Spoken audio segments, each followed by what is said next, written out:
Hello and welcome back. Sean here, Mountains Garage, on the Heat Wave edition. Here in the Northeast, we're experiencing what we consider a heat wave, a couple days of 90-degree heat and high humidity. How the other parts of the country, if that's where you live, how you deal with that on a regular basis? Whew, you probably think we're crazy for being up here in the cold and the snow. I'll take that any day. But I guess it's whatever you get acclimated to. We set a record yesterday for highest recorded humidity in June, in Maine anyway, so. But you didn't come here for the weather report.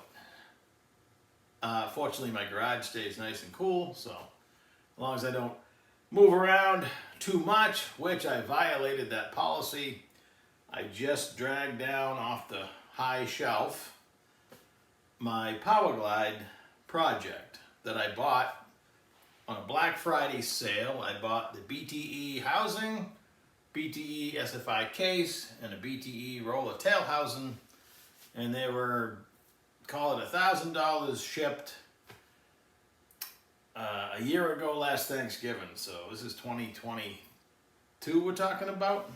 So the SFI date started on this on March of 23, so I'm only a year and a half behind, but that's okay. It's been sitting in the box on the shelf, and I had collected some other parts. Originally, I was going to build another stock case Powerglide just to have, but when I got the SFI case, well, you know, expectations changed a little bit.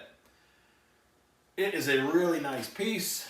I was impressed the first time I looked in the box that all the park mechanism is all assembled for you, because you know, it's not really complicated, but in Powerglide world, that's complicated. I had already purchased, happens to be a BTE, the universal style shift linkage on a stock Powerglide or a lot of the quarter sticks. That piece is welded on, so it only fits one particular shifter. This one fits, you know, most every shifter, or it will come with the correct arm that you can bolt on the outside like a TH350 or a TH400. So this will be a nice solid foundation for a very, very nice Powerglide. I have a Transmission Specialties deep aluminum pan, comes with a filter spacer. I have an FDI filter, but it's just a stock replacement filter. Most of your Powerglide filters are a brass screen, so you can wash them out, which comes in handy. The gear set is a brand new, also BTE. 180 straight cut, never been unwrapped, all bought for this project. I have the billet rear cover, which supports the tail housing, underneath the tail housing. I bought, if you watch, well, it was 2.5, 3 years ago, I did a Powerglide assembly video, multi-part, and I had installed the Sonex purple servo, dual ring servo. It's an improvement over a stock one by a long ways. And I mentioned they make one that's actually supported by the cover. And in my collection of stuff, I bought the supported servo, plus I also bought another purple servo. But I'm going to use a supported one, and we'll talk about that when we actually install it.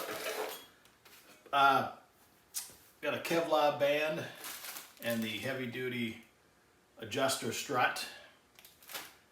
I bought a steel, just like I used in the other Powerglide, reverse pressure plate instead of the factory cast one, which can break. The heavy duty return springs retain the plate and snap ring for the reverse. Clutches I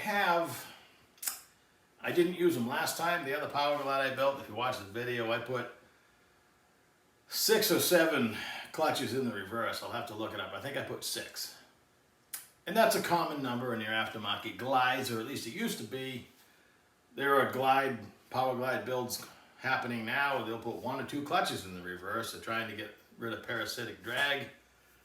And I guess that works. So I have a set of 5, I think they're red Altos. I'll probably use the 5. I can always upgrade later on. It's not like me. Trust me, every part of my being wants to go ahead and buy 6 more reverse clutches and leave those sitting in the box. Well, occasionally I sit myself down and have a talk and say, hey, just use the stuff you have. It's more than adequate, and in some cases overkill. So, I believe I'm going to use the 5 clutch reverse because I have it with a stock piston that I may or may not have to turn down. The high gear clutch, I have one all built. Back when I did build the other Powerglide, I built 2 of them. It has a hub in it. It's sitting out off camera there. But last summer, a buddy of mine was a JW dealer. I was standing there. I think he was making an order. I said, hey, buy me the complete Powerglide high clutch drum kit. Comes with everything. And it's a 10 clutch, which is a lot. I mean, 7, 8, plenty. 10, that's, you know, about as big as probably the most amount of clutches you can put in a Powerglide. Complete overkill, but I have it. So there again, too. I'm going to use it. I bought it. I must have thought I was going to, you know, well, pro mods don't use Powerglides anymore, but it is what I have. I have a few Powerglide input shafts, but around last Christmas, I saw this FTI for sale as a deal. It has the 2 rings. To seal it, that sends oil out to the cooler and then redirects it back to lube when it comes back. I have a BTE, allegedly drop-in input shaft. It only has 1 ring. And they claim it works fine. I'm not sure how. On a Powerglide, you can go ringless. A ringless shaft would be stronger. And this is still a stock Powerglide dimension shaft. You can also put a big shaft in. By the time you go to a big shaft, it will be ringless. You need a different stator tube that has the sealing area. They go hand in hand. You can't just put a ringless shaft in a stock stator tube. This isn't a stock stator tube. It's a hardened one or billet, whatever. It's the TSR. And I pin it into the stock pump. This is a stock pump, probably out of view, which is perfectly fine. There's a whole bunch of mods. That probably receives more modifications than anything, including pressing out the factory stator tube and putting in a new one. Just a good upgrade. I'm a fan of stock pumps because they're easily rebuildable, easy to attain. You probably have 3 or 4 sitting around. When you dedicate yourself to a $1,200 billet pump, well, you're kind of stuck with it.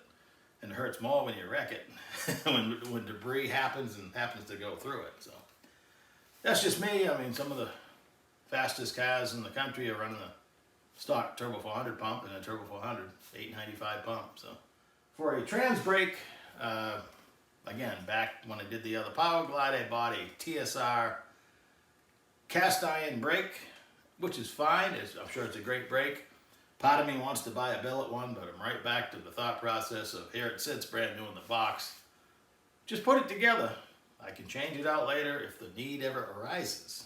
So this is a new Sean you're talking to today. I forgot to mention I have brand new pump gears for the pump, so it'll have a new stator tube, new gears, a paint job.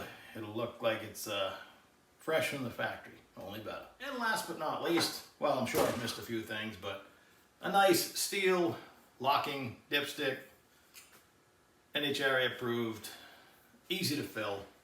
My favorite, we've been over that many times. And I forgot also the Moroso gasket that I picked up on sale somewhere. Again, I've been collecting parts for this transmission for a couple of years. Total investment, just looking at it real quick, probably, well, close to $3,000. For a transmission that probably sells for $5,000. So if you're buying parts to do it yourself and you shop around, it's possible. And we're going to assemble it somewhat step by step. I broke the last assembly guide down pretty good. This one, for instance, the case comes with no instructions, so it's not super difficult to figure out the reverse oil porting for the reverse servo, for the trans brake. Probably the instructions cover it anyway.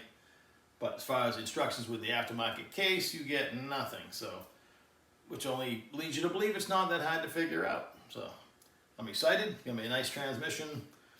It was one of the situations where I'm tired of, one, thinking about it, sitting there going to waste as far as the SFI tags go, they only last 5 years, and I've already wasted a year or so on it.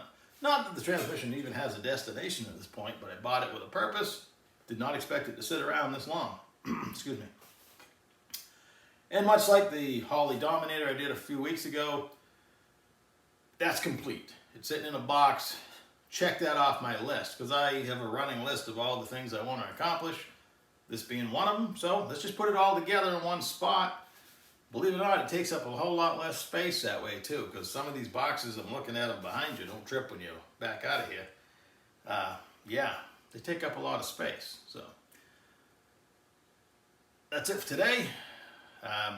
Soon, I think I have all the pieces if I don't change my mind about the reverse clutches, which I might, and we'll get started on it just as soon as time allows.